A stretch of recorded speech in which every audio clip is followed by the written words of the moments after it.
by Escalante. That's a nasty.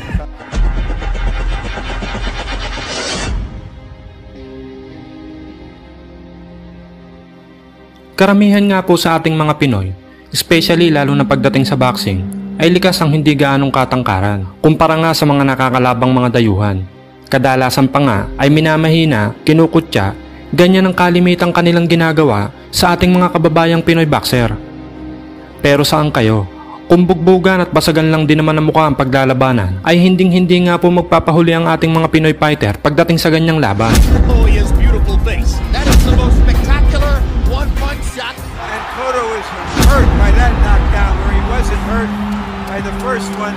Straight left cross by Manny Pacquiao. Big left hook, yeah, big left hook. He did say. Oh, man alive, what a big left hook.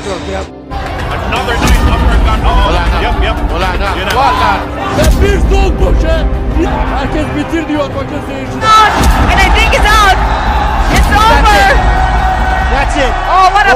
Kagaya na nga lang ng Romanian fighter na ito na minaliit ang pagiging maliit ng ating kababayan na talaga namang hindi nga nagustuhan ng ating Pinoy. Kaya wala pa man ang kanilang laban ay nakatikim na ng isang matinding tulak itong Romanian fighter sa ating Pinoy na bida.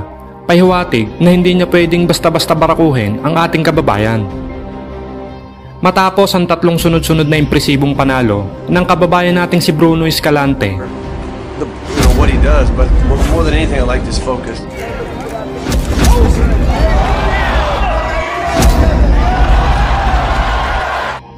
Halos 5 buwan lang ang nakalipas ay itinapat na agad ito sa isang undefeated Romanian upcoming prospect na si Alexander Marin.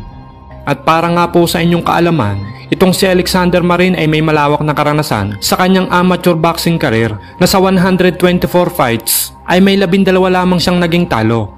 Kaya naman nang pumasok ito bilang isang professional boxer ay tila ba maning-manina lamang sa kanya ang lahat ng kanyang nakakalaban. Ngunit September 8, 2018 ay dito na nasubok ang kanyang mga pinagdaanan kontra sa ating pambato na si Bruno Escalante. Naganap ang kanilang laban sa Forum Englewood, California, USA para sa isang 10-round bout. Dito nga ay paglalabanan nila ang bakanting IBF Intercontinental Super Flyweight title. Sa magaganap na laban, si Alexander Marin ay may impresibong record na 16 wins, 11 knockouts at wala ngang talo. Habang ang ating bida ay mayroon namang record na 17 wins, 7 knockouts at may 3 talo. Bagamat may malawak na karanasan sa amateur, isama mo pa ang undefeated record nitong Romanian fighter, ay hindi rin naman basta-basta pagpapadaig ang ating kababayang Pinoy. Dahil kung ating nga pong titingnan ang mga nakalaban ng dalawang fighter, ay di hamak na mas lamang ang ating kababayan sa mga mas bigating nakalaban. Sa magiging laban ay hindi lamang titulo ang kanilang paglalabanan, bagkos ay pati na rin ang dignidad ng bawat isa. Lalo na ang Romanian fighter kung madadala ba nito ang kanyang kahambugan sa pang-iinsulto sa height ng ating kababayan. At para naman sa ating bida ay upang mapatunayan ang kasibihang walang malaking nakakapuwing. Round 1 ay agresibo agad ang ipinakita sa laban nitong Romanian fighter, habang ang ating bida ay maingat na nag-aabang na magandang pagkakataon upang makakounter.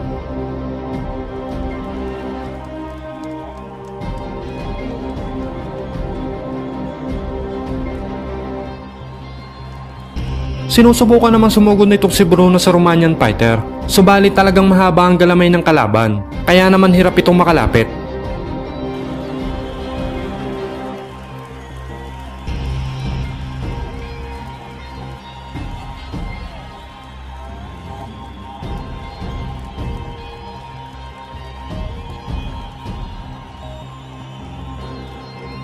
Sa round 3 ay dito na nagpakawala ng sunod-sunod na kombinasyon ang Romanian fighter na talaga namang nagpayanig ng husto sa ating bida. Subalit dito kung hahanga sa ating kababayan na bagamat tinatamaan ay mas lalo pang nag-iinit sa laban.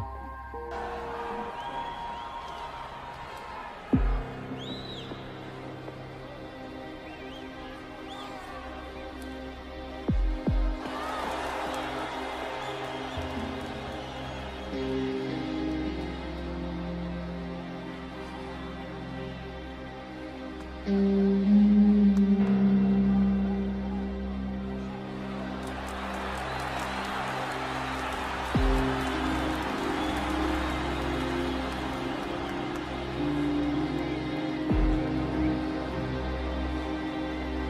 round 4 ay mapapansing medyo nauubusan na ng hangin itong Romanian fighter na agad naman sinamantala ng ating bida. Dito nga ay bumato ng ilang malilinis na patama na direktang sumasapol sa mukha nitong Romanian fighter na kung saan ay tinamaan nga ng solid ang kanang mata nito. Dahilan upang dumugo at magkasugat. At dahil nga sa tamang inabot, round 5, makikita ang gigil sa mga binibitawang suntok na Romanian fighter at walang takot na nakikipagsabayan sa ating bida.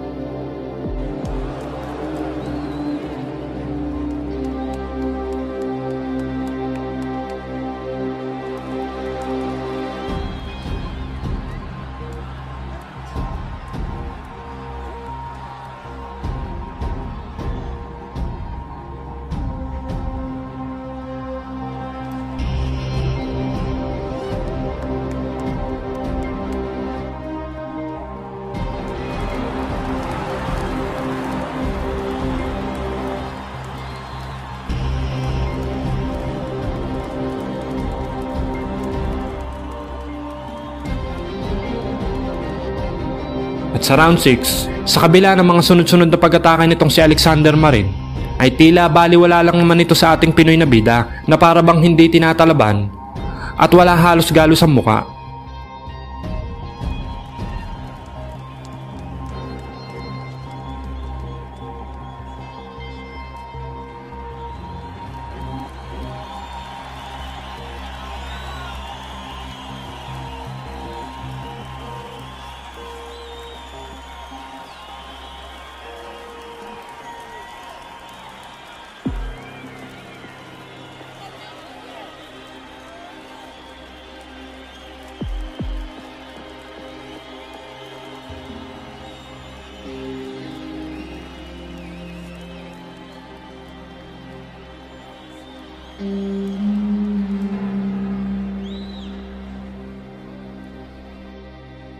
Sa round 7 ay makikita na ang pagod sa galaw ng Romanian fighter na muling sinamantala ng ating kababayan na kung saan ay nakapagpatama nga ito ng isang solid na left hook. At sa tagpong iyon ay napangiti na lamang itong Romanian fighter sa kanyang tamang inabot na tila ba namamangha sa galawan ng ating Pinoy na bida.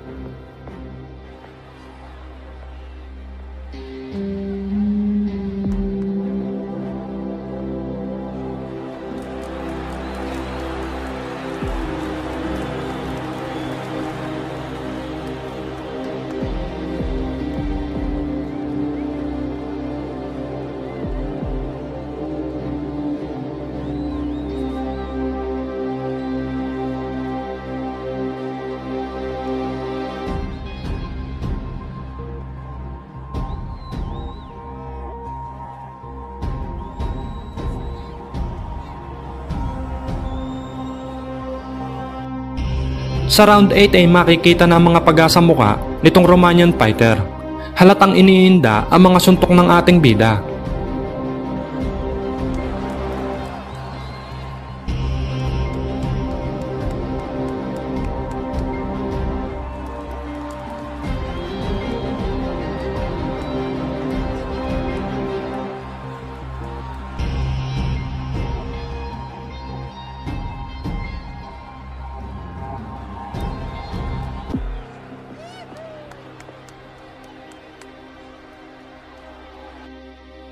Sa round 9 ay sabayan na ang dalawang fighter. Matira ang matibay sa tagpong iyon.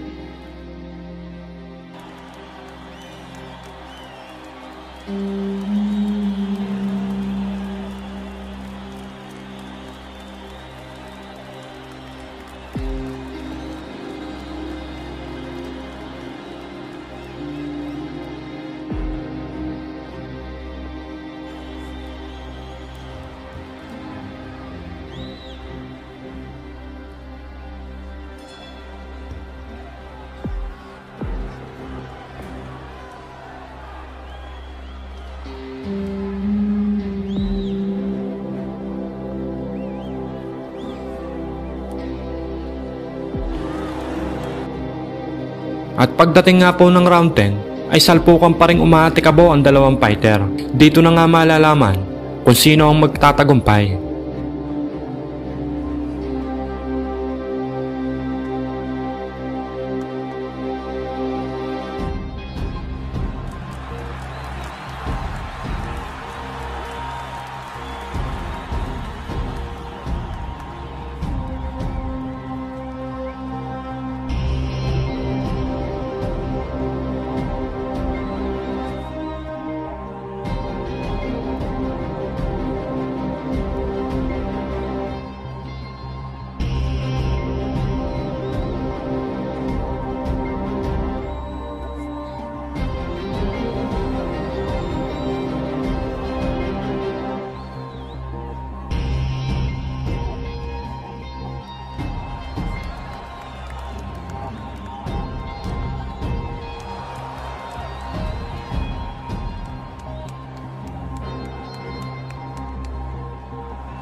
Nauwi sa split decision ang naging laban ng dalawa na kung saan ay tinanghal ng panalo ang Romanian fighter. Subalit kahit ganun na nangyari ay kitang-kita na mas bugbog ang pagmumukha ng Romanian fighter kaysa sa mukha ng ating bida. At marahil sa labang iyon ay may aral siyang natutunan sa pamamiliit sa Pinoy na maliit ngunit malahalimaw ang galawan ng suntok.